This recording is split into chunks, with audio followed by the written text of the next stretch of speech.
आणि काही काही माणसांना दुसऱ्यांना शिस्तीत वागवण्याची चांगली सवय झालेली असते आणि कितीही झालं ना तरी एका इनामदाराचं रक्त आहे ते. पण तरी सुद्धा तो एक माणूसच आहे ना. या गावातील शेतकरी सुद्धा हाडामासाचीच माणसं आहेत. बरं तुझ्या बोलण्याचा रोग ध्यानी आलाय माझ्या. दादा गावच्या शेतकऱ्यांची कठोरतेने वागतो म्हणून तुझा त्याच्यावर राग ना. पण चंदन, नाण्याला ह्या दोन बाजू असतात. त्याच्याकडे दुर्लक्ष करून चालणार नाही. त्याचा तो पवित्र चुकीचा आहे असं निदान मला तरी वाटत नाही. तू हे असं बोलून त्याच्या क्रोर्याला उत्तेजन देतेस असं वाटत नाही तुला? तू सदैव या चार भिंतीच्या आड असते म्हणून दादाचं वागणं या गावात कसं आहे याची तुला जराही कल्पना नाही. तुझा काहीतरी गैरसमज झालेला दिसतो. अरे लहानपणापासून आपल्याला शिस्तीचे धडे देणारा दादा असं वागू शकेल हे माझ्या मनालाच मुळी पटत नाही. यावेळी माझ्या बोलण्याचा तुझ्या मनावर काही परिणाम होणार नाही. पण ज्यावेळी दादाचं खरं रूप तुझ्या समोर येईल त्यावेळी सत्य किती कटू असते याची तुला जाणीव होईल. तुला खरं सांगू नंदा, या गावातील या माझ्या कॉलेजमधील मुलं सुद्धा दादाबद्दल काही नको ते बोलत असतात. आणि तू त्याचा भाऊ आहेस म्हणून तुला सारं ऐकून घ्यावं लागतं होय ना. त्याला माझा नाविलाज आहे. ती सर्व मुलं तोंडावर बोलत नाही तर अप्रत्यक्षपणे टोमणे मारतात माझ्यावर. म्हणजे असं नेमकं बोलतात तरी काय ती मुलं? या गावातील शिवाच्या बहिणीचा रामचाळ्यात बुडून मृत्यू झाला होता हे ऐकून माहित आहे ना तुला? होय, आत्महत्या केली होती म्हणे. नाही, ते सारं खोटं आहे. तिने सांजेला ती डोळी धुवायला गेली असता कुणीतरी तिच्यावर बलात्कार करून नंतर तिचा गळावून खून केला होता. काय खरं सांगतोयस तू हे? होय, आणि त्या प्रकरणात आमच्या कार्तिक दादाचा आणि त्या सुशांत पाटलाचा हात आहे असं उघड बोललं जात आहे गावात. नाही, या प्रकरणात एक वेळ सुशांतचा हात असू शकेल पण आमच्या दादाचा हात असणं मुळी शक्य नाही. ते थोड्या दिवसात कळून येईल तुला. आणि आता ते प्रकरण शिवाने कोर्टात नेलं आणि ती केस लढवतो भवानी काकांचा आनंद. हा, म्हणजे आमचा आनंद आहे केस लढवतोय का? अरे मग घाबरण्यासारखं काहीच कारण नाही. आनंदानं आमच्या दादाला योग्य तो न्याय मिळवून दिल्याशिवाय मुळे राहणारच नाही. चुकतेस तू. पण असं का वाटतं तुला? तो आनंद तुझा प्रियकर आहे म्हणून? अरे पण नंदा, हा तुझा भ्रम आहे. न्यायाच्या तराजू कधी प्रेमापुढे झुकत नसतो हे लक्षात ठेव तू. ठीक आहे, पण जाता जाता एक सुचवायचं आहे तुला. तुझ्या प्रेमाचं भुजगावणं पुढे करून आनंदला त्याच्या कर्तव्यापासून परावृत्त करू नकोस. कारण सत्य हे नेहमी सत्यच असतं, उगवत्या सूर्यासारखं. अरे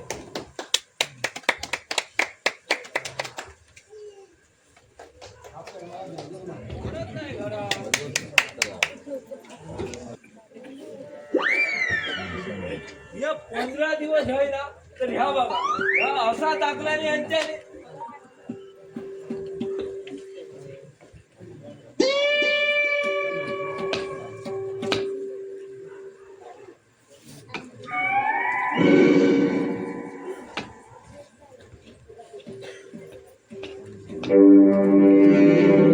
बंड्या, काय म्हणतात? कसा असेल तू? मी चांगले आहे. पण काय रे, 2 दिवसांनी जाऊन येतो असं सांगून गावाला गेलास तो आज थेट 15 दिवसांनी येतो आहे. त्याचा काय झाला अंदाजा? तसं मी आज 2 दिवसातच परत येतो होतं पण या अर्जंट काम मिला घडा भावाचा पडला गावा. एवढं कसं अर्जंट काम आलं रे तुला? उगाच काहीतरी थापा मारू नको ना बंड्या. औषधा सांगतो आमची म्हातारी. अगं बाई, काय झालं तुझ्या म्हातारीला?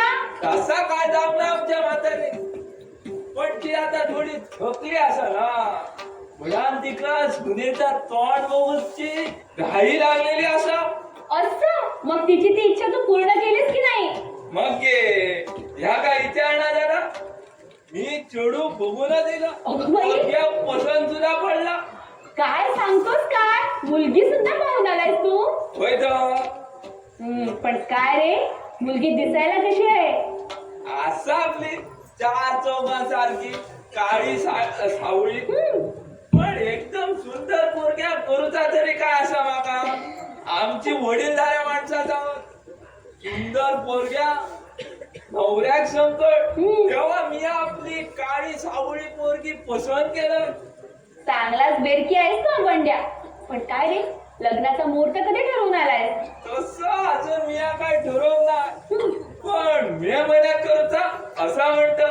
मग आम्हाला बोलवणार आहेस की नाही लग्नाला? या काय तुमचा विचारणार झाला तुमका आणि आनंदांका जोडीन माझ्या लग्नात घेऊ माझ्या लग्नाचा बरा असा पण तुम्ही केव्हा करताय लगीन? तसं आमचं अजून काही ठरलेलं नाही रे, आणि ते सगळं की नाही आमच्या कार्तिक दादावर अवलंबून आहे.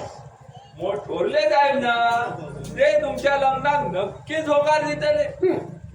तुमचा लगीन बेगीन जाऊ दे म्हणून मी आमच्या ग्रामदेवते नवस बोला निघलेला असं तेव्हा तो नवस फेडून तुमका जोडीन आमच्या गावात येऊ बाया. हो हो नक्की येऊ आम्ही, त्याची काळजी तू करू नकोस.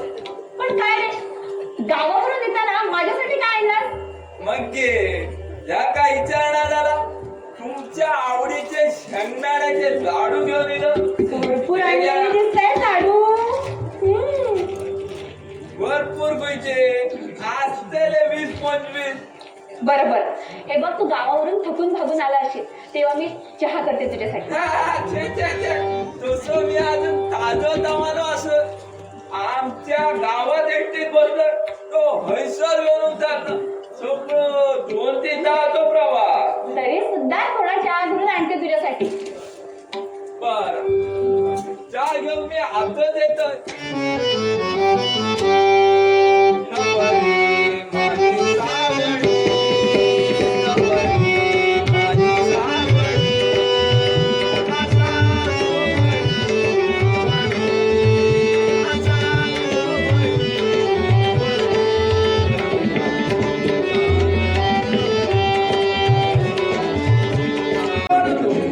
मला सुद्धा तुला भेटण्याची अत्यंत गरज होती. त्याशिवाय नुसता उच्छाद मांडलाय गावात. एखाद्या गाव गुंडाप्रमाणे वागतोय तो. हो ते मला सुद्धा आताच कळलं पांड्याकडून. त्याला आवडायला हवं, नाहीतर आम्हाला दोघांनाही त्याच्याकडून धोकाही विसरू नको. त्याला घाबरून जायला हा काळजी काय मेलेल्या आईच्या दुधावर पोचलेला नाही. असा हात देवीवर येऊन निर्णय केला चांगलं नाही का?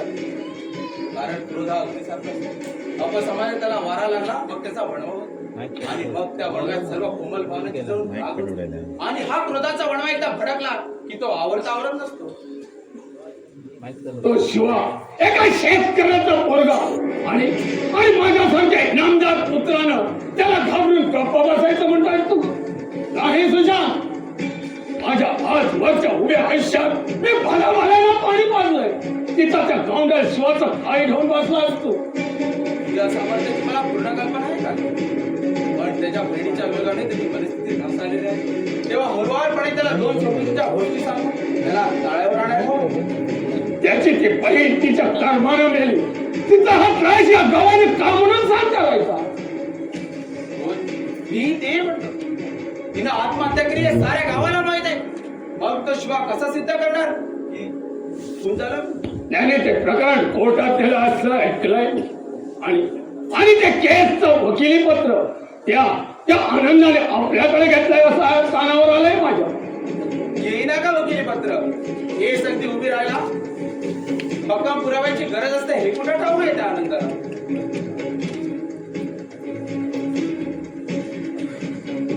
आणि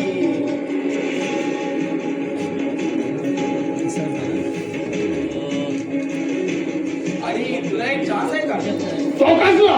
त्या आनंदाला नंदापासून दूर करण्याचा? ते कसं काय? त्या आनंदाला एक अड घालायची. तू जरी शिवाची केस चालवायला घेशील तर तुला नंदा देणार नाही. असं जर मी त्याला सांगितलं तर त्याला माझ्यावर संशय नाही काय ना? त्यापेक्षा सरळ नंदावरच दडपण आणतो. आणि आनंदा जर नंदापासून तर नंदाशी लग्न करून देण्याचं मला तसं तू वचन दिलंय. हो, मी तुला वचन दिलं होतं त्यावेळी. पण त्यावेळी नंदा आणि आनंदाच्या प्रेम प्रकरणाबद्दल मला काहीच माहित नव्हतं. म्हणून तसा मी तुला शब्द दिला होता. आणि तू तर शब्द पुरेपूर पाळशील याची 100% खात्री आहे मला. कारण इनामदार पुत्राचा एक शब्द आहे तो, आणि तुमच्या पिढी दिलेला शब्द पाळण्याची तशी प्रथा आहे हे माहीत आहे मला. बघूया कसं काय होतंय ते. पण ते त्याआधी त्या शिवाच्या बहिणीमुळे या गावाचे अशांत वातावरण निर्माण झालंय. ते अगोदर शांत करायला. नाहीतर या गावकऱ्यांची मते माझ्याविषयी कलुषित होती. हो, त्या आजच भवानीला मी बोलावून देतो आणि या गोष्टीचा सोक्ष लावतो आणि त्या आनंदाची जरा समजूत काढायला सांगतो. हो तसंच कर तू. भेटतो मी आज संध्याकाळी तुला आमच्या नेहमीच्या जागेवर. ठीक आहे. काय म्हणत होत्या मालकानो? असाच आणि त्या भवानीला मी बोलवलंय म्हणून सांग. बरं मालकानो. पण मालकानो त्याचा आत्ताच बोलव का संध्याकाळी बोलव? संध्याकाळी नको, आत्ताच बोलवलंय म्हणून सांग. एक महत्वाचं काम आहे म्हणावं. बरं मालकानो.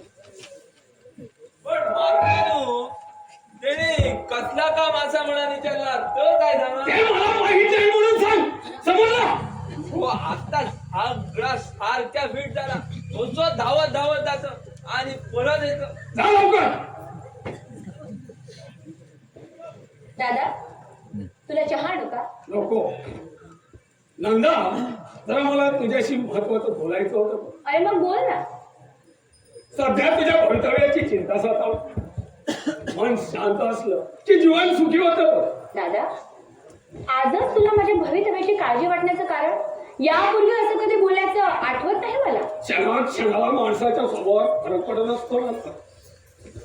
खरं म्हणजे ही गोष्ट मी तुला इतके दिवस विचारणार होतो, पण तुझ्यावरील मायेपोटी तसं विचारण्याचं धाडस झालं नाही ग मला. पण आज असा प्रसंग आलाय म्हणून तुला विचारणं भाग पडता येईल. कसला प्रसंग दादा? माझ्या हातून कसली चूक घडली आहे का? तुझ्या मतेतील चूक नसली तरी माझ्या मते तो गुन्हा ठरतो. अगं आमचं घराणे किती प्रतिष्ठित आहे याची जर तुला जाणीव झाली असती तर तू त्या आनंदाच्या प्रेमात कधीच पडली नसती. म्हणजे प्रेम करणं गुन्हा होतो का? प्रेम कुणीही कुणावर करावं ग, पण त्याआधी उभयताने आपली कुलशीला तपासून पाहावी. आमचं घराणे एका खानदानी इनामदाराचं आणि तो आनंद एका गरीब शेतकऱ्याचा पोरगा. हे अगदीच कसं विसरलीस? आनंदा जरी गरीब शेतकऱ्याचा मुलगा असला ना तरी स्वतःच्या कर्तबगारीवर आज वकील बनलाय तो.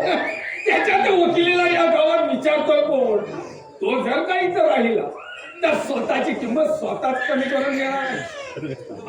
आणि त्याच्या त्या बापाने त्या भवानीने जे आमचं शेत त्याच्याकडे आहे त्या शेताच्या मिळकतीवर शिकून त्याला वकील बनवलाय. आणि अशा माणसाबरोबर तू संबंध ठेवतेस म्हणजे अशा नामचा अपमान होत आहे का? तुला काय सुचवायचं तेच कळत नाही मला. तेच आता मी तुला स्पष्ट करून सांगणार आहे. मला त्या आनंदाचं स्थळ पसंत नाही. मी तुझं लग्न त्या सुशांत पाटलाबरोबर ठरवलेलं आहे. माझी इच्छा नसताना सुद्धा ते मी काही जाणत नाही. माझा शब्द म्हणजे काळ्या दगडावरची रेग असते हे याची तुला पूर्वीपासूनच जाणीव आहे. आणि तुझ्याबद्दल मी सुशांतला तसं वचन सुद्धा दिलं. आणि मी आनंदाला लग्नाचं वचन दिलंय त्याचं काय दादा? त्याला तू वचन दिलाय त्या भवानीच्या बरोबर. दुसऱ्याच्या भवनात जाणार हा माणूस नव्हे. तुला जर यापुढे या घरात राहून माझा शब्द पाळायचा असेल तर माझ्या म्हणण्याप्रमाणे वागलं पाहिजे. नाहीतर माझ्यासारखा वाईट माणूस दुसरा पुढे नसेल या गावात. या बाबतीत तुला जो काही निर्णय घ्यायचा असेल तो आजच घ्यावा लागेल. नाहीतर तुझ्यासाठी या घराचे दरवाजे कायमचे बंद करावे लागतील मला. दादा माझं ऐकून तरी घे दादा.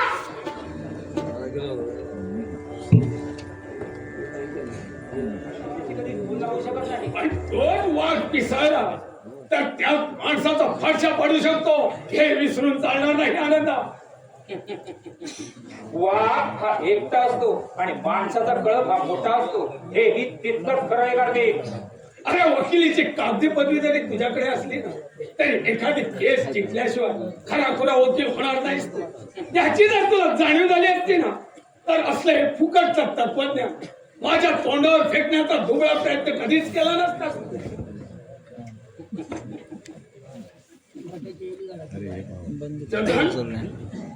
आज इतक्या लवकर कसं गावास? गेलो नाही कॉलेजला, बस चुकली म्हणून. मग दुसरी नव्हती का? होती, पण एका तासाने. तोपर्यंत तास सुरू झाले असते. मी तुझा हल्ली बारीक निरीक्षण करतो. या 5-6 महिने या वेळा तू कॉलेजला दांडी बांधे. अरे कॉलेजला जायचं नसेल तर सोडून दे कॉलेज. त्याचाच विचार करतोय मी. काय? होय, बसने कॉलेजला जायला परवडत नाही म्हणून 6 महिन्यांपूर्वी बोललो होतो स्कूटर बद्दल, पण यावेळी तू मुळी जास्त दाखवली नाही.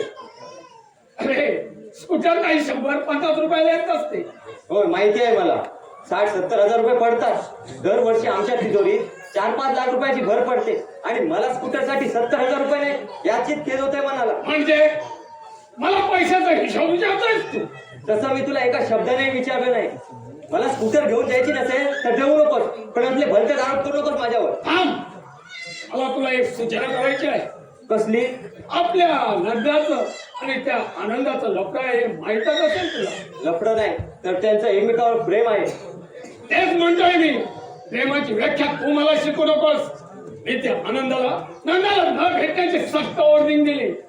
अशाने तू हा त्यांच्यावर अन्याय करत आहे असं वाटत नाही तुला? मला काय वाटतं ना त्याची काळजी तू करू नकोस. न्याय अन्याय मी काही जाणत नाही. आमच्या या घराण्याच्या प्रतिष्ठेसाठी मला तसं वागणं भाग पडतंय.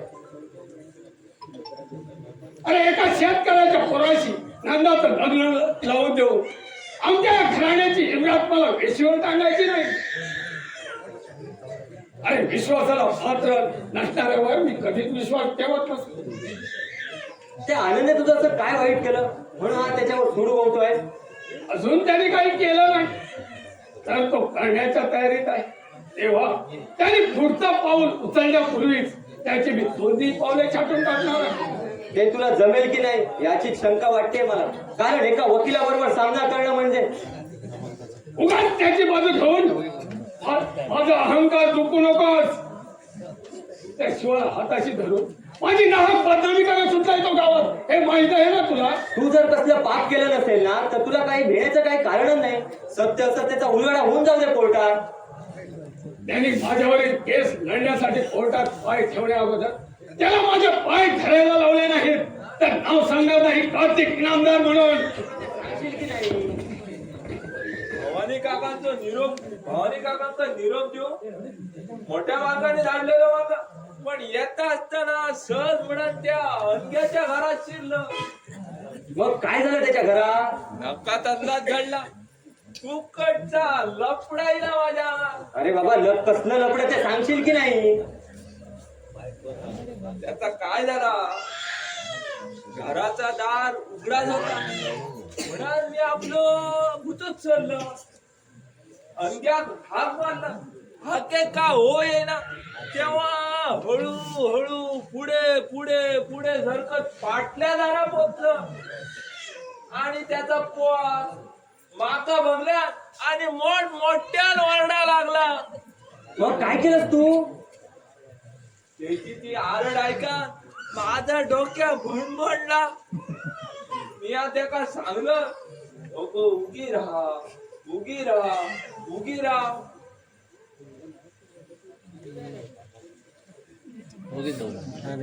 मी तुझ्या बापाशी भेटा घेतलं तुका नू नाही तर जातोय मी परत. मग ती गप्प राहिली असेल ना? गप काय राहता तर मग त्या माणसा म्हणाला करायचं असेल म्हणून आमंत्रण दिले तुला. माझं लगीन तर आजच ठरवून मी आईलच आणि ह्या म्हशी खाता खय सांभाळू. माका म्हणाक लागला कसा, बस ज्या तिथे मी तुका कपडे घालून येते आणि ऐकलं आणि पाठल्या पाठीत बस सुटलं. तो हयसर येऊन उभं राहलं. म्हणजे तिने तुझी चांगलीच भंबेरी उडवली तर. इतक्या सगळा या तिच्या तावडीतून सुटलं. ह्याच नशीब माझा. याच्या पुढे त्या अंग्याच्या घरात केव्हा धावतय ना. अरे हे का बरी काका इले काका लिया बरंच बेगेने यात तुम्ही. कार्तिक साहेबांनी लवकर बोलवलं होतं ना म्हणून हातातली कामं अर्धवट टाकून आलोय मी. काही महत्वाचं काम नसणार आहे दादाचं. हाताची मळणी तुम्ही अर्धवट सोडायला नको होती. बरं तुम्ही बोलत बसा. मी आमच्या म्हशीन का गवात घालतोय ना, तुम्ही बोलत बसा. हा काका तो शिवा आता कसा आहे? नाही म्हणजे मी ऐकलं होतं की बहिणीच्या निधनापासून तो एखाद्या पिसाटारका सारखा वागतोय म्हणून. खरंय त्याच्या जागी तू असता तर तुझी सुद्धा तीच गत झाली असती. एका उमलत्या कळीच निर्मला रूपात झाल्यानंतर कुठचा भाव सहन करू शकतो. अशी वेळ वैरावर सुद्धा यावी नाही. बहिणीच्या आठवणीने शिवा कधी ढसा ढसा रडतो. त्याचं ते दुःख पाहून कठीण काळजाचा माणूस सुद्धा व्यतीत होऊन जातो. तुम्हाला काय वाटतं काका, त्या सीमानं खरोखरच आत्महत्या केली की कोणीतरी तिचा खून केला? ते सत्य कल्पनेपेक्षाही भयंकर. त्या मृत्यूची चर्चा करून ती काय आता परत येणार नाही आणि तिला आलेला मृत्यू हे एक न बदलणारं कटू सत्य आहे का? जर त्या निरपराध सीमाचं कोणी वासनेपायी खून केलं असेल तर त्या नराधमाला शासनाने व्हायलाच हवं. हे कलयुग आहे तो. या कलयुगात सामान्य माणसाला न्याय कधीच मिळत नसतो आणि आमच्या सारख्या गरीब शिकणाऱ्या माणसाला तर तो कधीच मिळत नसतो. गरीब असली तरी ती माणसंच असतात ना काका. या दुनियेत प्रत्येकाला न्याय मागण्याचा हक्क आहे आणि माझ्या मते तो प्रत्येकाला मिळायलाच हवा. तू एक इनामदाराचा बेटा असून तुला आमच्या सारख्या गरीबाची आपुलकी वाटते, पण तुझ्या दादाला मात्र त्याचं काहीच नाही. हाताची पाचही बोट सारखी नसतात हेच खरं. काय भवानी, माझा निरोप मिळाला ना तुला? होय मालक, बंड्या आला होता तेव्हा लवकर आलो मी तिथं. फार छान केलं. चंदन, तू जरा आज जा, मला भवानीशी जरा महत्वाचं बोलायचं आहे. पण मी इथं थांबलो म्हणून काय होणार आहे दादा? अरे काही होणार नाही, पण मी सांगतोय म्हणून तू आज जा.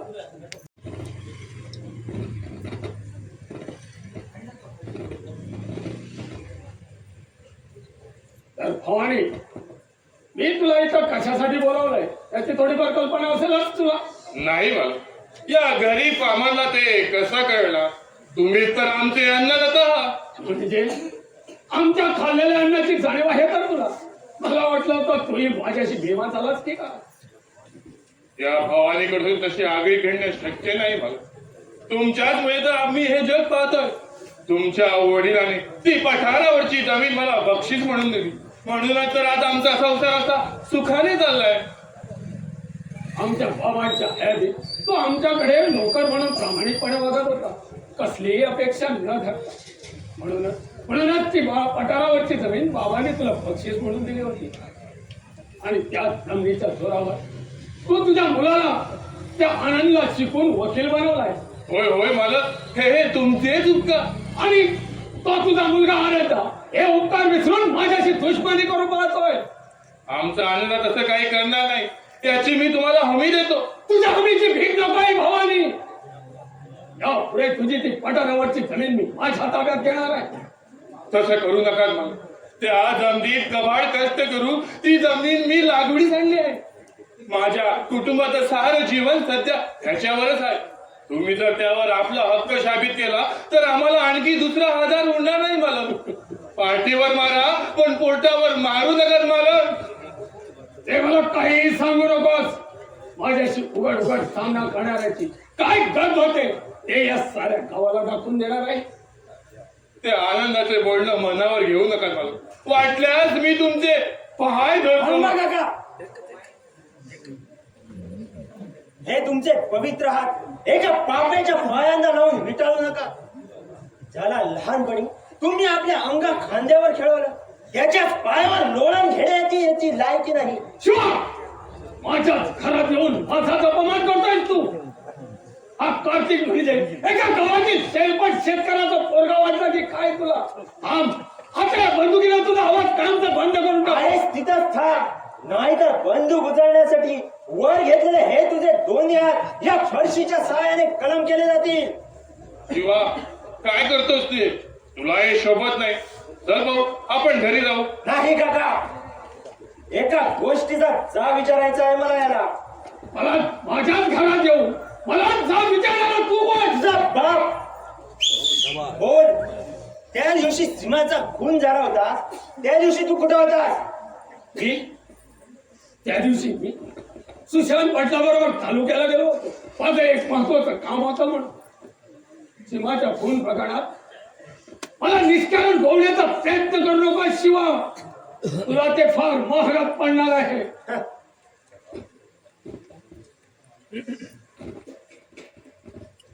आजपर्यंत माझी कुणी अशी बदनामी केली नव्हती ती तू केलीस. बदनामी होऊन इतक्यातच सुटणार नाहीस कार्तिक. सीमावर जो कुणी अत्याचार करून तिला या जगातून कायमची नाहीशी केली ना, त्या माणसाचं खरं नाव ज्या दिवशी माझ्या कानावर येईल त्याच दिवशी त्या नराधमाचं डोकं या फरशीनं धडा वेगळं करून सीमाला आर्य देईन त्याच्या रक्ताने, तर नावाचा शिवा. ज्याचे त्याचे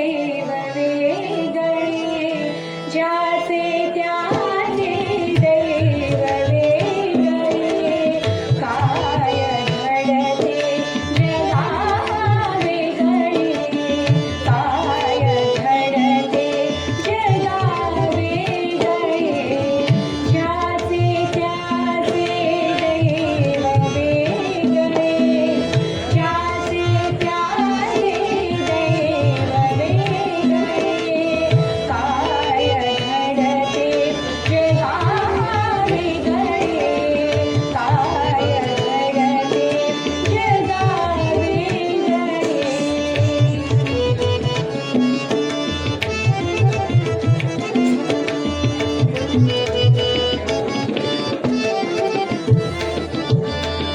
तुषार होता धावत गेले, तुषार होता धावत गेले.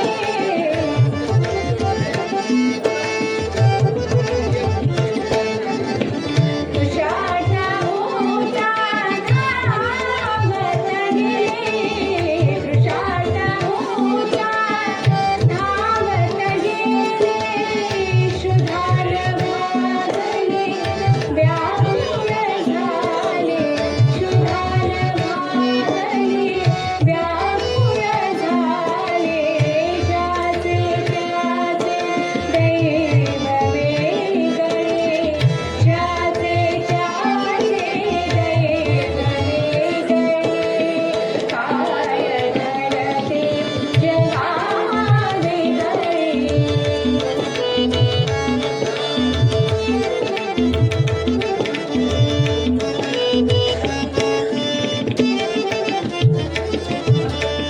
तुषार होता धावत गेले, तुषार होता धावत गेले.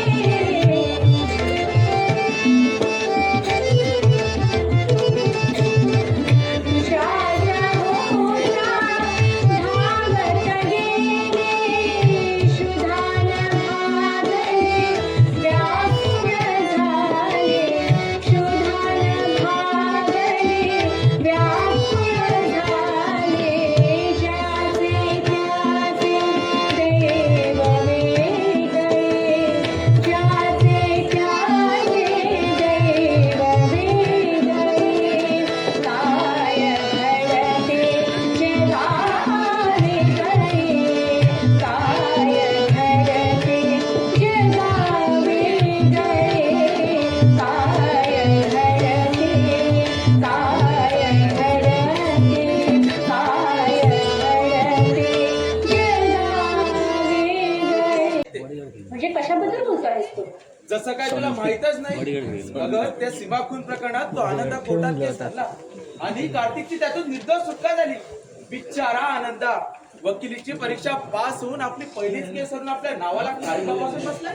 पहिला पराभव भावी आयुष्यातील विजय असतो सुशांत. याची जर तुला जाणीव झाली असती ना तर असं मुळे बोललाच नसतास तू. अरे आशा ही जीवनाची महान शक्ती असते. अगं कसली आशा घेऊन बसलीस तू? कार्तिकच्या विरुद्ध केस लढवून तुला सुद्धा कायमचा गमावून बसलाय. नाही नाही, असं घडणं मुळीच शक्य नाही. आनंदाचं भांडण असेल ते माझ्या दादाशी, माझ्याशी नव्हे. अरे मी मनापासून प्रेम केलंय त्याच्यावर. स्त्रीचा जन्म सारा काही साध्य करण्यासाठी नसतो, तर सारं काही समर्पण करण्यासाठी असतो. तुला काय वाटतंय की तुझा दादा या लग्नाला संमती देईल म्हणून? नाही नंदा, कार्तिकचा शब्द एखादा वज्रासारखा कठीण असतो. तरी घेतला निर्णय तो कधीच बदलत नसतो. माझा दादा कसा आहे याची कल्पना तुझ्यापेक्षा मला जास्त आहे. आणि नात्याने मी त्याची बहीण असले ना तरी माझं भवितव्य घडवणार काही त्याच्या हाती नाही दिलं मी. पण तुझ्या भवितव्याच्या होळीच्या सुकाळून सध्या माझ्या हाती देण्याचा विचार आहे कार्तिकचा. म्हणजे तुझ्या बोलण्याचा अर्थ समजले नाही मी. तुझा माझ्याशी लग्न करून देण्याचा तसा वचन दिला आहे कार्तिकने मला. फक्त वचनच दिले ना?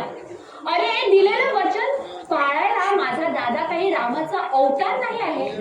पण मला की नाही तुझी फार जीव करावीशी वाटते सुशांत. अरे मी आनंदाची प्रेयसी आहे हे तुला ठाऊक असूनही तू माझ्याविषयी अभिलाषा करतोस. हे पाप आहे असं नाही तुला वाटत? पाप पुण्याचे मोजमाप करायला मला सध्या वेळ नाहीये.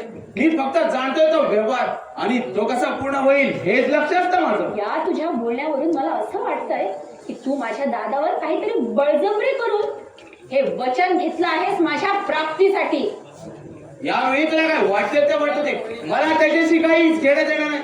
मी जाणतोय तो फक्त माझा आणि त्याचा व्यवहार आणि तो कसा पूर्ण होईल हेच लक्ष असतं माझं. हे तुझं दिवा स्वप्न तू पुढचं विसरून जा.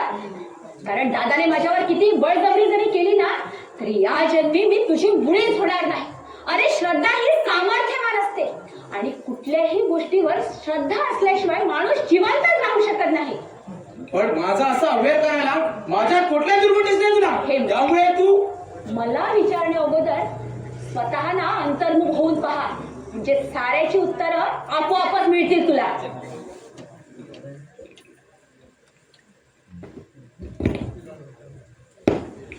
थांब थांब गोष्ट तरास करून घेऊ नका. भेटला ना तर मी आज जाऊन काळ्या बैठी घेऊन येतो. नको त्याची काही गरज नाही. त्या वायला हे सगळे डुप्लिकेटर असतो लायटर रे. तुका काढला या तुझी मस्करी करत या आज जाऊन काळ्या पेटी घेऊन येतो. नको त्याची काही गरज नाही. अरे रे रे रे रे रे रे त्या काय केलं मला. तुझं राष्ट्र बिचारा सिगरेटीर कित्याक काढलं. आता सांग बघूया असो रागान लालबुंद जाऊन झाला तरी काय असो. ती तुझ्या मालकाची बहीण नंदा आहे. नंदा बाईन काय केला तुझा. कार्तिकची संमती असून सुद्धा माझ्यासोबत लग्न करायला तयार होत नाही ती.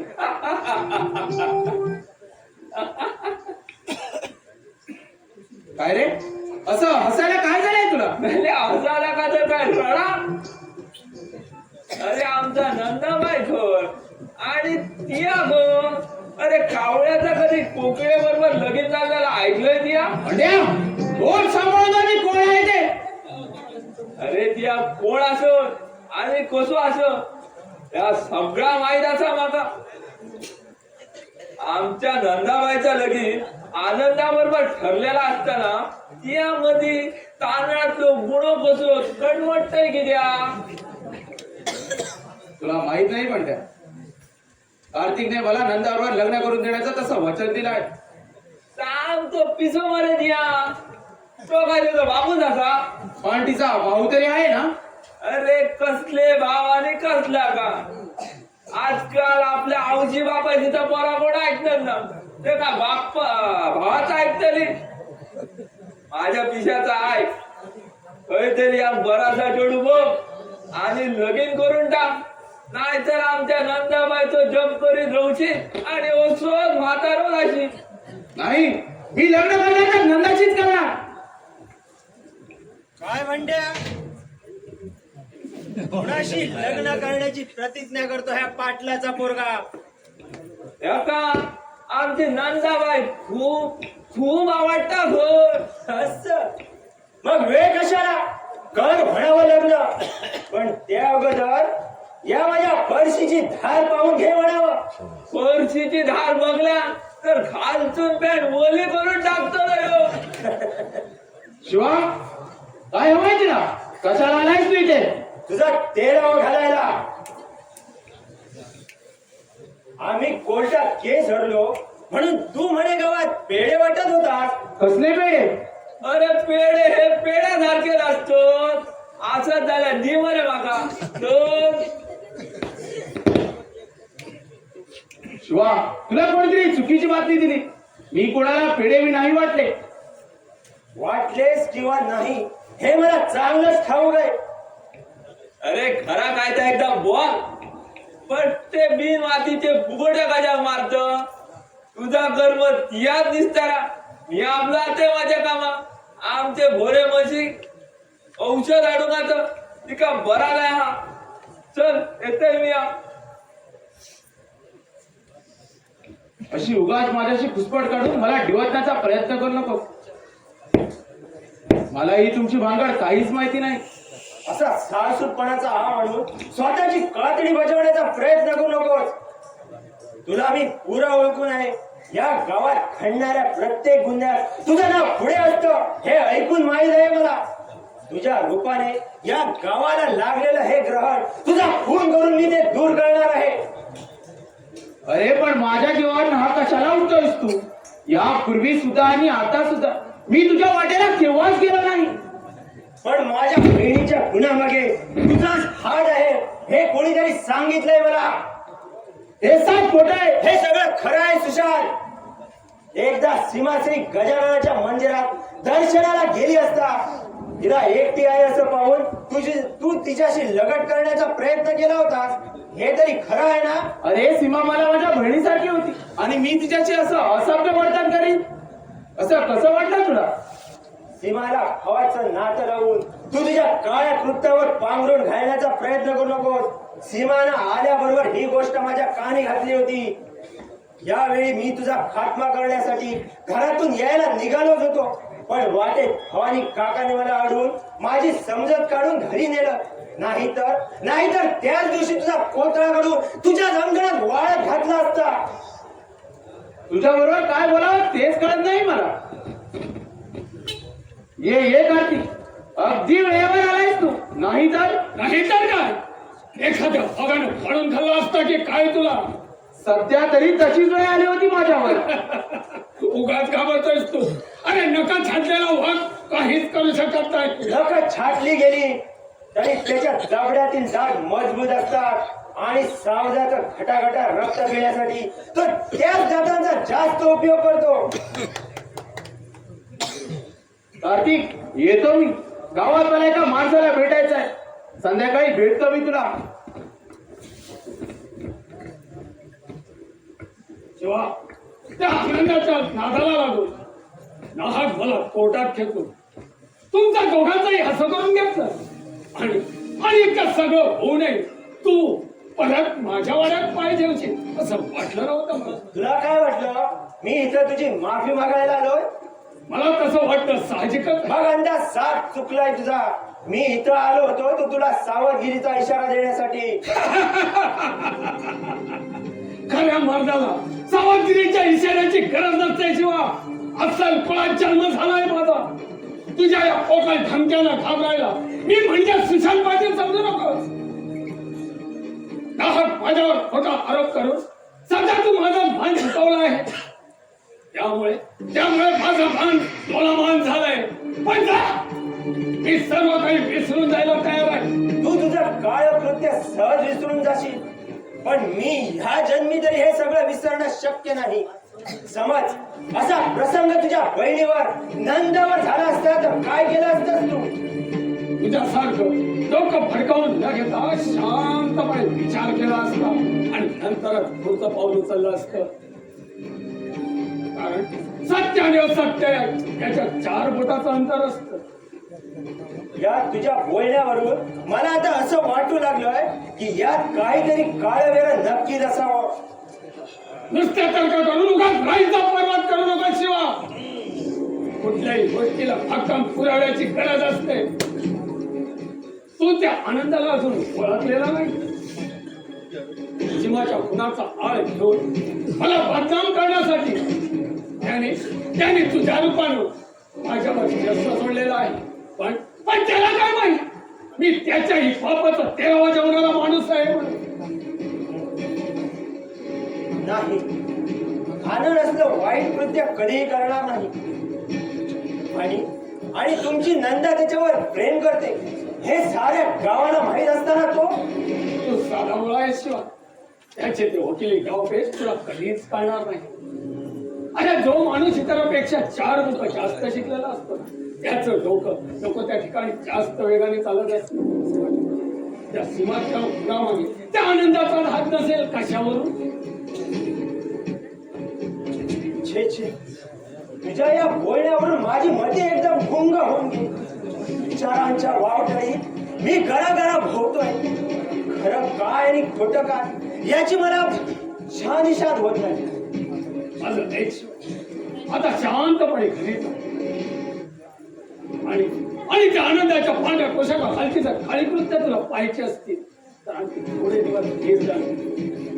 एक दिवस त्याचा हा संवादपणाचा पुरका फाडून त्याचं असली रूप या गावासमोर आणणार आहे. ठीक आहे, यावेळी काही सुचत नाही मला, पण खऱ्या खोट्याची शहानिशा करण्यासाठी मी परत भेटेन तुला.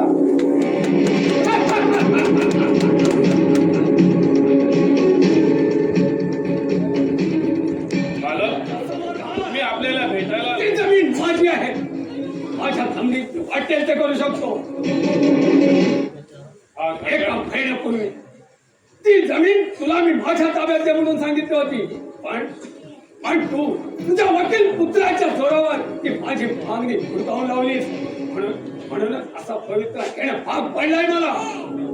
तुम्ही हा थटळीत अन्याय करताय तुम्ही माझ्यावर. आणि तुझ्या मुलानं माझ्यावर जो अन्याय केला त्याचा तुला काहीच वाटत नाही.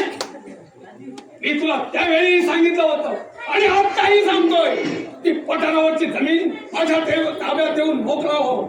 नाही तर तुझ्या घरादारावर डांगर फिरवल्याशिवाय राहणार नाही. तुमच्या वडिलांनी ती जमीन मला बक्षीस म्हणून दिली आणि त्याचा ताबा मी सहजासहजी सोडणार नाही. ती जमीन तुला बक्षीस म्हणून दिली होती ना? होय. पण ते बक्षीस पत्र दाखवून मोकळा मी तुझ्या वाटेला कधीही येणार नाही. सध्या तरी ते बक्षीस पत्र मी तुम्हाला दाखवू शकणार नाही. का? ते नकली आहे म्हणून भीती वाटते की काय? ते बक्षीस पत्र असली की नसली ते वेळ आल्यावरच कळेल तुम्हाला. ते मला जर दाखवायची तुझी तयारी नसेल तर ती पठारावरची जमीन माझ्या ताब्यात देऊन मोकळा हो. भवानी, तुला माहित नसलेलं एक सत्य सांगतोय. नीट आहे, त्या सीमाच्या खुनातून माझी निर्दोष मुक्तता झाली आणि त्या खुनामागे तुझ्या मुलाचा आनंदाचा हात आहे. हे कुणालाही सांगून खरं म्हणतात केवळ द्वेषापोटी तुम्ही त्याच्यावर सूडबुद्धीने आरोप घेताय. हे सत्य आहे भवानी. सीमा त्याच्यावर प्रेम करायची. आनंदापासून सीमाला दिवस गेले होते, पण आनंदाला तिच्याशी लग्न करायचं नव्हतं. आणि म्हणूनच त्या पाप लपवण्यासाठी त्या आनंदाने तिचा गळा दाबून तिचा प्रेम रामतळ्यात फेकून दिलाय. नाही दादा, आनंदाच्या हातून असलं नीच कृत्य घडणं कधीच शक्य नाही. आम्ही लहानपणापासून ओळखतो त्याला. माझं हे जर बोलणं खोटं वाटत असेल तर सुशांत पाटलाला तुम्ही माझ्या उपरोक्ष विचारू शकता. कारण ती घटना सुशांतनं प्रत्यक्ष पाहिली. पण काका तुम्हाला सुद्धा हे सारं काही खरं वाटते का हो? नाही बोल. गावातल्या सगळ्या मुलींना तो बहिणीच्या नात्याने अपवाद फक्त तुझा. माझं बोलणं तुला खोटं वाटत असेल तर गावातल्या कोणत्याही व्यक्तीशी तू त्याबद्दल विचारू शकतो. नाही, त्याची मला मुळीच गरज वाटत नाही. कारण आनंदाच्या हातून असलं काही घडेल हेच माझ्या मनाला मुळी पटत नाही. त्या सुशांतला हाताशी धरून दादाने हा डाव रचलाय त्याला बदनाम करण्याचा.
त्या भवानी काकाच्या बागायतीचा कुंपण म्हणून त्या गुरांना सोडलं?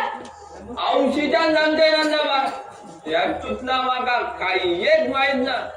मी आपलं सकाळपासून त्या भोयामध्ये त्या पाठचूनच असं या औषध कर त्या औषध कर असाच चालला ना माझा. म्हणजे याबद्दल तुला काहीच माहित नाही तर? आमची बरोबर लागतं शंभूर त्यांनीच माका ही पहिली बातमी सांगली. धन्यवाद. आमचं म्हणून रागात जाऊ नको. त्यांच्या आमच्या मालकांची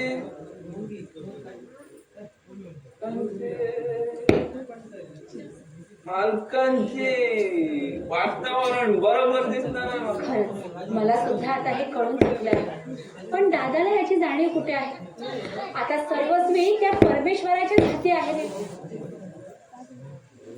देवाला सगळं दिसतं नंदा, पण दादा त्या देवाला विसरून नास्तिक बनलाय. म्हणून जिथे तिथे मानहानी होतीये माझी. म्हणजे इतके रागवलेत की त्या चंदन बाबू तुम्ही. अडकू नको तर काय, त्याच्या पायावर डोकं आपटून जीव देऊ. दादाच्या या करणीमुळे सबंध गावात असंतोषाचा ज्वालामुखी खतखततोय आणि तो कुठल्या क्षणी स्फोट होण्याचा संभव आहे. अरे पण त्याच्या हातून असं घडलं काय की त्यामुळे तुझ्या रागाचा पारा एवढा चढला? ही सीमाची केस दादाने जिंकल्यापासून गावकरी एकदम चिडून गेले आहे. आताच पंचायतीत सभा भरली होती. शेतकऱ्यांना सतावण्याचं सत्र बंद केलं नाही तर त्याच्या विरुद्ध कडक पावले उचलली जातील असा निर्धार केलाय त्यांनी. ते अशिक्षित शेतकरी ज्यावेळी एकत्र येतील ना त्यावेळी दादाच्या जीवाला अपाय केल्याशिवाय राहणार नाही. दादा तर माझं काही ऐकून घ्यायलाच तयार नाही. आता तूच लहान तुंडी मोठा घास घेऊन त्याचं मन परिवर्तन केलं पाहिजेस. त्याच निर्णयाप्रत आलोय मी इथं. नाहीतर त्याच्याबरोबर आमचाही विनाश आहे. आणि त्याने जर आपला हा हेगेकोर स्वभाव बदलला नाही तर सरळ सरळ मी माझ्या इस्टेटीची मागणी मागणार आहे त्याच्यावर. काय म्हणजे असं करून तू त्याच्याबरोबर माझंही पंख छाटणार आहेस? नको चंदन, अरे असं काही करू नकोस तू. एकामेकाच्या पाठीला पाड लावून लहानाची मोठी झालो आम्ही. अरे तोडणं सोपं असतं पण जोडणं फार कठीण असतं चंदन. तो वडील भाऊ म्हणून त्याचा विचार त्याला नसायला हवा होता. त्या सुशांतच्या नादी लागून तो फार बिघडत गेलाय. एक दिवस त्या सुशांतलाच कायमचं ठोकून काढणार आहे. पण आपलंच नाणं खोटं असल्यावर दुसऱ्याला तरी दोष काय म्हणून द्यायचा आम्ही? आणि त्याला दादाने आमच्या वचन दिलं आहे की माझं त्याच्याशी लग्न करणार आहे म्हणे तो. काय त्या गाव गुंडाशी आणि तुझं लग्न? नाहीतर का? ते कधीच शक्य होणार नाही. जोपर्यंत चंदन जिवंत आहे तोपर्यंत ते कुणालाही शक्य होणार नाही.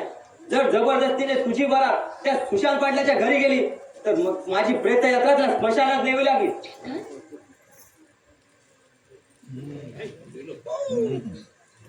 ये सुशांत ये, मी तुझीच वाट बघत होतो. माझ्याकडे कसलं काम असणार तुझं? मी कार्तिकला भेटायला आलो. कशाला? एखाद्या पाखराची शिकार केली वाटतं. मला कारण आहे तुझ्या बोलण्याचा अर्थ. त्याचा अर्थ मी सरळ आणि साध्या शब्दात देणार आहे. इतके दिवस आमच्या दादाला वाईट संगतीला लावून त्याच्या जीवाला दौडपात घडवून आणला तेवढं पुरे झालं. यापुढे त्याच्या मैत्रीला आता तुला कायमचा रामराम ठोकावा लागेल. अरे हे भलते जाणं करतोस तू माझ्यावर. त्याला काय वाईट संगतीला लावायला तो लहान बाळ आहे वर. उगा दुसऱ्याची टाळायला लावू नकोस. मला ते कपडा नाही. अरे कोण म्हणतं तुला खपवून घे म्हणून? तुला तुझी पद साबित ठेवायची असेल तर मी सांगितलेलं ऐकावं लागेल तुला. आणि नाही ऐकलं तर काय करशील तू माझं? काय करेन ना ते वेळेचा कळून जाईल तुला. स्वतःला गावगुंड समजत असेल तर तो नुसता तुझा भ्रम आहे. त्यापेक्षा आमच्या कॉलेजात सवय गुंड आहेत.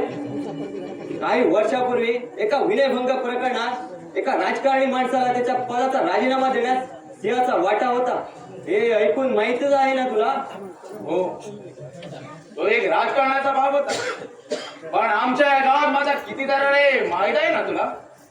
मला सगळं काही माहिती आहे. मोठमोठ्याने भुंकणारा कुत्रा कधी चावत नसतो.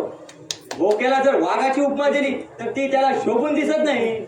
वाघ तो वाघ आणि बोका तो बोकाच असतो. आतापर्यंत पुष्कळातून घेतलं. पण संयमाला सुद्धा काही मर्यादा असतात चंद्र. उगाच उचललीची टाळायला लावू नको. मला कार्तिकला भेटायचं आहे. यावेळी त्याला भेटता येणार नाही तुला. शहाणा असेल तर मुकाट्याने काळ करीत तू.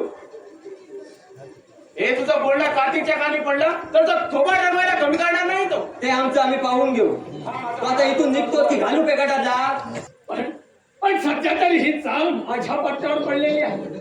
यावेळी तू ना घरका ना घाट का अशी स्थिती झाली आहे तुझी. आणि आणि ही तुझी परिस्थिती बदलणं फक्त माझ्या हे तुला चांगलंच माहिती आहे. शिवा उगाच वेळ पांगून पेडगावला जाण्याचा प्रयत्न करू नकोस. खरं सांग, तो आनंदवर कुणी हल्ला कोणी केला होता? यातलं मला काहीच माहित नाही चंदन. खोटं बोलू नको शिवा. कार्तिक दादानं तुला खोटं नाटक सांगून तुझे कान भरले, म्हणूनच सुडाने पेटून हा त्याच्यावर कुणी हल्ला केलास तू. मी जरी अडाणी असलो ना तरी भेडाची वृत्ती नाही आहे माझी. मला जर ते खरंच पटलं असतं तर आनंदला मी समोरासमोर आव्हान देऊन त्याचा खात्मा केला असता. असा अंधाराचा फायदा घेऊन त्याच्यावर खुनी हल्ला कधीच केला नसता. म्हणजे आनंदा तसं नाही याची खात्री पटली आहे का तुला? होय, गेल्या वर्षी सीमाकडून आनंदे ओळखून घेतलं होतं भाऊ बीजेला. तेव्हा आनंदा असलं नीच कृत्य कधीही करणार नाही याबद्दल खात्री पटली माझी. फार लवकर कळालं तर तुला, नाहीतर रागाच्या भरात तुझ्या हातून काहीतरी बरं वाईट घडलं असतं. मला तर आता असं वाटतं तो खुनी हल्ला त्या सुशांत पाटलानेच केला असावा, तुला यात गोवण्यासाठी. होय, आनंदाला सुद्धा तसंच वाटतं. मी सकाळी भेटून आलो त्याला हॉस्पिटल मधून. आता तब्येत सुधारते त्याची. चंदन, आता असं मवाळ धोरण स्वीकारून काहीच फायदा नाही. त्या सुशांतचा कायमचा काटा काढल्याशिवाय आपलं हे गाव निर्भय होणार नाही. पण जोपर्यंत कार्तिक दादा त्याच्या पाठीशी उभा आहे तोपर्यंत तुला काही हालचाल करता येणार नाही. अगोदर कार्तिक दादाला त्याच्यापासून दूर करायला हवं. गवताच्या गंजीला आग लावायला त्या आनंदाने तुला किती पैसे दिले ते विचारण्यासाठी. उगाच राईचा पर्वत करू नकोस दादा. शिवाय निष्कारण म्हणून कशाला आमच्या गंजीला आग लावी? तू अजून लहान आहेस चंदन. तुला त्या आनंदाच्या वकील गावपेत कधीच कळणार नाही. आमच्या कड्याने त्याच्या बागायतीची नासधूस केली होती, म्हणूनच शिवाला हाताशी धरून त्याने आमच्या गवताच्या गंजीला आग लावली. शिवाला पैशाने विकत घेणारा अजून जन्माला यायचा आहे कार्तिक. मी एक गरीब माणूस असलो ना तरी माझी इमानदारी कुणाकडे गहाण टाकली नाही मी. तू गहाण टाकलीस की नाही हे चांगलंच माहिती आहे मला.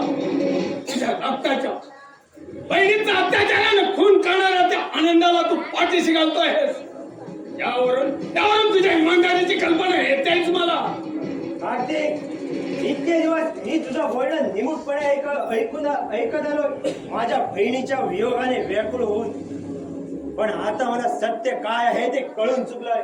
तेव्हा या विषयावर बोलताना ना माझ्याशी जरा जपून शब्द वापरतो.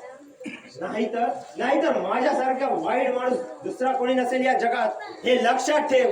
होय दादा, त्या सुशांतच्या नादी लागून तुझी मती खुंटीत झाली आहे. उगाच असे हुशारी वाघबाण सोडून तू तुझी पायरी सोडू नकोस, नाहीतर एक दिवस पश्चातापाच्या वाडव्यात वर पळून जाशील. बस का तुझ्या उपदेशाचं फाळ करून प्राशन करायला मी काही लहान नाहीये. मोठा भाऊ आहे मी तुझा. त्यावेळी तुझे पायरी ओळखून बोल माझ्याशी. ज्यावेळी मोठी माणसं चुकतात त्यावेळी लहानाने त्यांनी सद्मार्गावर आणून त्यांना चूक दाखवायची असते. पुढे बस झाला तुझा तत्व तुझ्या कामाला. मलाही मोठा मला शहाणपणा शिकवणारा. बोल शिवा. मला तुझ्याशी जास्त वाद घालायचा नाही. येतो मी.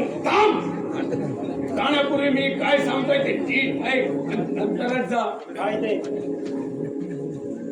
त्या राम तळ्याजवळच्या शेताचा तुम्हाला 2 वर्षाचा खंड लिहिला नाही, तेव्हा पुढच्या वर्षापासून ते शेत मी माझ्या ताब्यात घेणार आहे. अरे पण ते शेत आमच्या बाबांच्या नावावर आहे. तुझ्या वडिलांनी तसं बक्षीसपत्र लिहून दिलंय आमच्या बाबांना. असं मग ते बक्षीसपत्र दाखवून मोकळा मला. भवानी काकांनी आणि आमच्या बाबांची दोन्ही बक्षीसपत्रे भवानी काकांजवळ आहेत. तुम्हा सर्वांना जमीन त्याग करायला माझे बाबा म्हणजे काय कर्णाचे अवतार होते की काय? कसे होते हे मला ठाऊक नाही, पण जमिनीची बक्षीसपत्रे माझ्या बाबांच्याच नावावर आहे हे सत्य आहे. आणि आमच्या बाबांनी मरते समय मला एक सांगितलं होतं की शिवा, मागे पुढे कधीही कार्तिकला दुखू नकोस, कारण तो आपलाच आहे म्हणून. आपलाच म्हणजे मी कोण लागतोय तुझा? हे माझ्यापेक्षा जास्त भवानी काकांना माहीत आहे. असली कल्पोकल्पित कहाणी सांगून माझं मन परिवर्तन करण्याचा प्रयत्न करू नकोस. मी तुम्हा सर्वांना पुरता ओळखून आहे. माझी जमीन तुम्ही खशात घालण्याचा विचार करता, पण हा कार्तिक तुमच्या असल्या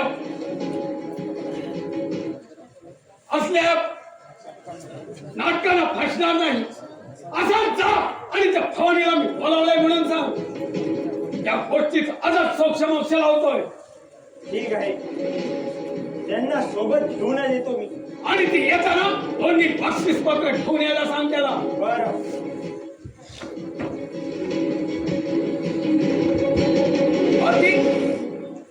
तो शिवा भेटला होता वाटेत. माझ्याकडे खाऊ काय घेऊन नजरेला पाहत होता. त्याला तर मी पाहून घाबरूनच गेलो. माझ्यावर फरशीचा वार करेल म्हणून. अरे, मी जोपर्यंत तुझ्याजवळ आहे तोपर्यंत तो तुझं काही करू शकणार नाही. कारण माझा दरारा त्याला चांगलाच माहिती आहे. आणि त्या माथेफिरीचं काही सांगता येत नाही. त्याच्यावर डोसका कधी फिरेल ते. बाकी तो मित्राच आहे सर. तुझ्यावर सोपवलेली एकही कामगिरी तू अजून सत्य केली नाही. तो कटपाटला औलादीला जन्माला आलायस. तुझ्या बोलण्याचा रोग कळतोय मला. त्या आनंदाचा काट्या काढण्याची जबाबदारी माझ्यावर संपवली होती, पण थोडक्यात बचावला गेला तो. तेच तर म्हणतोय मी. तुझ्या अशा स्वभावामुळे ना तू एक दिवस मला खड्ड्यात घालशील. सध्या माझ्याविषयी नूर बदललेले दिसतात कार्तिक. पण तू आणि मी एकाच दरीच्या काठावर उभे आहोत हे विसरू नकोस. तुझ्या बोलण्याने मला काय सुचवायचंय? माझी अपेक्षा काय आहे तुला चांगलंच ठाऊक आहे. तरी पण आठवण करून देतो. नंदरवर लग्न करून देण्याचं तुम्हाला वचन दिलंय. हो, मी कुठे नाही म्हणतोय. पण नंदा सध्या झाल्यामुळे मी तिच्या बाबतीत काहीही करू शकत नाही. हे तुला पूर्वी ठाऊक नव्हतं तर? होतं. तू मला जाणशील तर तुला अशक्य मुळीच नाही ते. पुढच्या गोष्टीवर भर देत नाही. आणि ही जर माझी मागणी धुडकावलीस तर तुझी शेती माझ्या दिल्या विसरू नकोस. होय, ते सर्व मला माहित आहे. पण सुशांत, या पापाच्या वाट्याकडे आपण दोघंही आहोत हे विसरू नकोस. हे तुझ्या दृष्टीने मी तुला वरवर साथ दिली होती मित्र या नात्याने. पण त्यातला खरा आरोपी तुझा आहेस. खरा आरोपी कोण आहे हे भावी काळात ठरवणार आहे तुझ्या. मी सुद्धा काही कच्च्या गुरुचा केला नाही मनात, आणि तर ही बाजू तुझ्यावरही उलटू शकतो. लक्षात ठेव. तुला ते कधीच शक्य होणार नाही का? तुझा गुन्हा जितका भयंकर होता की त्याला क्षमा नसून शिक्षा जरूर आहे. म्हणजे मला ब्लॅकमेल करण्याचा विचार दिसतोय तुझा? मुळीच नाही. मी फक्त तुला वचनाची आठवण करून देतो. पण नंदा सध्या झाल्यामुळे मी काहीच करू शकत नाही. कारण तिच्या भवितव्याचा निर्णय घेणं आता फक्त तिच्याच हातीत आहे. मग ही गोष्ट तुला इतके दिवस माहीत नव्हती तर?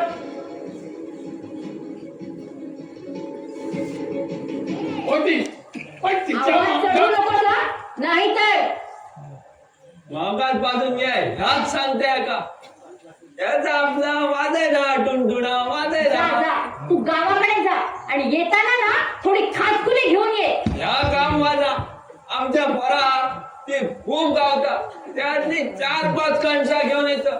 फक्त झाडूची बुरस आव बाबू पोंजो खाबर पोंजो सगळं आठव जरा. तुम्ही दोघांनी काल सरपाच्या शेपटीवर पाय ठेवून तुमचा उड्या सापड मोडून घेतला. पण या 12 वर्ष डस राहिला सर्प तुम्हाला दस केल्याशिवाय राहणार नाही. काळू स्वरूप का राम राम तुझी मानस मुरगावून द्यायचं. बरा रंगावा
तुमचा निशब्द खरा आहे.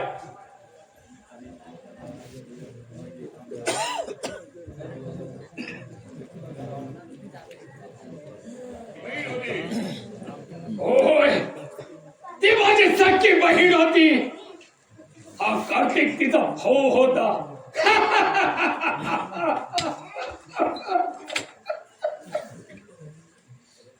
होय, माझ्या रक्ताची बहीण होती ती.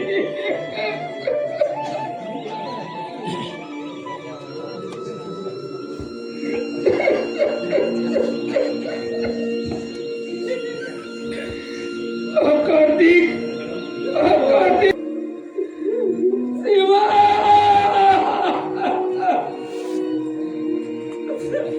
शिवा.